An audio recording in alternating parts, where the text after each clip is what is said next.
makanan. Jika ada satu perkara yang benar-benar menyatukan manusia sebagai sebuah tempat, ia adalah makanan. Ada yang mengembali hidangan sejuk, ada pula yang cenderung kepada rasa manis dan savory. Namun satu perkara yang pasti adalah bagaimana makanan telah menjadi satu keperluan asas yang tidak dapat dipisahkan daripada kehidupan sehari-hari kita. Daripada cara makanan disediakan, sehinggalah tata cara ketika menikmatinya. Semua ini mencerminkan tahap perkembangan sesebuah masyarakat. Oleh itu, kami membentangkan topik adat makan kaum majmuk di Malaysia. Mari kita mulakan. Pertama sekali, apa itu adat? Sekiranya dilihat melalui portal rasmi Jabatan Warisan Negara, perkataan adat adalah pinjaman daripada bahasa Arab yang bermaksud kebiasaan. Istilah ini sendiri memberikan pengertian yang agak meluas dalam situasi satu bentuk, perbuatan ataupun tingkah laku dan cara manusia berfikir yang telah wujud dan diamalkan begitu lama sehingga dianggap tradisi. Dari aspek lain, adat juga ditakrifkan sebagai sesuatu aturan dan cara hidup yang mencerminkan pelakuan harian. Bermusim, sama ada berdasarkan bulan atau tahun. Di Malaysia sendiri, konsensus yang berkenaan terdiri daripada masyarakat majmuk, pelbagai kaum dan susur galur.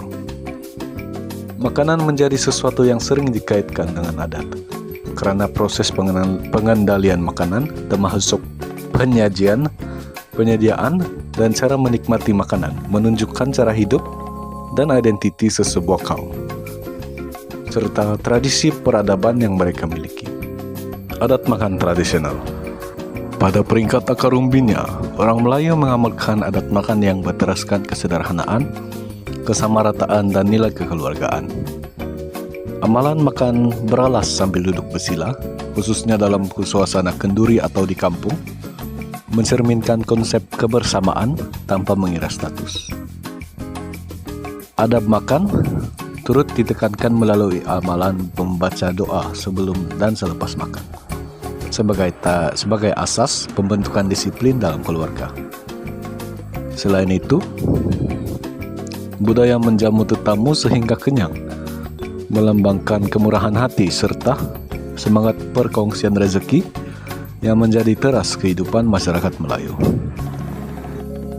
Sejajar dengan perubahan masa, adat makan berevolusi untuk disesuaikan dengan gaya hidup masyarakat yang semakin pantas dan mencabar. Di peringkat tadika, adat makan modern diajar kepada kanak-kanak, di mana penggunaan sudu dan garpu di atas piring menjadi kebiasaan yang universal. Bawaan ini menjadikan adat makan tradisional kurang relevan di dalam zaman yang semakin moden bagi memenuhi tuntutan efisiensi seorang majikan terhadap pekerjanya.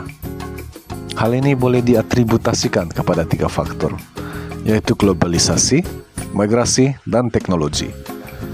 Globalisasi dalam konteks ini merujuk kepada proses integrasi internasional yang berlaku akibat pertukaran pendapat serta pandangan dunia terhadap sesuatu perkara. Masyarakat hari ini lebih mementingkan masa berbanding aspek sosial yang datang dengan adat makan tradisional. Penerapan pengaruh barat seperti penggunaan sudu dan garpu sebagai alat makan utama menjadi amalan lazim pada hari ini, menggantikan amalan tradisional yang sudah diterapkan sekian lama. Pengaruh media sosial juga telah mengubah cara masyarakat menilai makanan. Ini menzahirkan pandangan masyarakat di mana hidangan dilihat melalui tren antara bangsa dan bukan lagi melalui adat dan simbolisme budaya asal.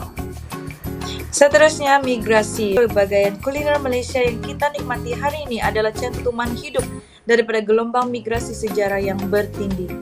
Setiap komuniti utama iaitu Melayu, Cina, India dan peranakan yang telah menyumbang khazanah rasa mereka yang kemudiannya beradaptasi, bercampur dan akhirnya melebur menjadi identiti makanan nasional yang unik.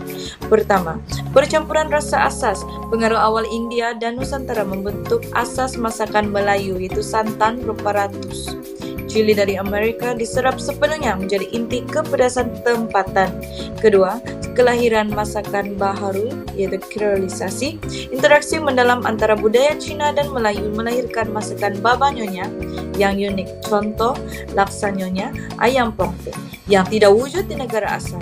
Yang ketiga, penyesuaian dan lokalisasi, yaitu resep asal pendatang diubah sesuai dengan bahan tempatan. Contohnya, masakan Cina, mie goreng, char kway teow, menggunakan kicap dan udang tempatan. Masakan India, nasi kandar, roti canai dengan kuah kari campuran dan cara hidangan tempatan. Seterusnya, penyatuan di ruang awam, yaitu medan selera dan gerai menjadi tempat pertemuan semua makanan etnik ini, mendorong fusion semula jadi seperti nasi lemak dengan lauk pelbagai kaum dan mie goreng lemak. Kesan perubahan terhadap masyarakat kita lihat dari sisi positif, yaitu pemahaman silang budaya. Makanan menjadi penghubung antara kaum dan kuatkan perpaduan negara, tambah pengetahuan tentang budaya lain, menarik pelancong untuk makan di negara kita dan hasilkan hidangan baru yang kreatif. Sekarang kita lihat dari sudut negatif, yaitu hilang identiti budaya. Kurang ramai yang mahir masak makanan tradisional, rasa makanan asli diubah sehingga hilang ciri khasnya. Adat makan lama semakin hilang dan makanan dari luar negara lebih populer sehingga ramai kurang minat pada makanan tempatan. Cara memelihara warisan budaya adat makanan sambil menyesuaikan dengan perubahan modern. Yang pertama, gunakan teknologi dan media sosial untuk sebarkan pengetahuan. Selain itu, inovasi hidangan tetapi pertahankan rasa asli. Seterusnya, masukkan pendidikan masakan tradisional di sekolah dan komuniti. Justru dapatkan sokongan dan pengiktirafan dari pihak berkuasa.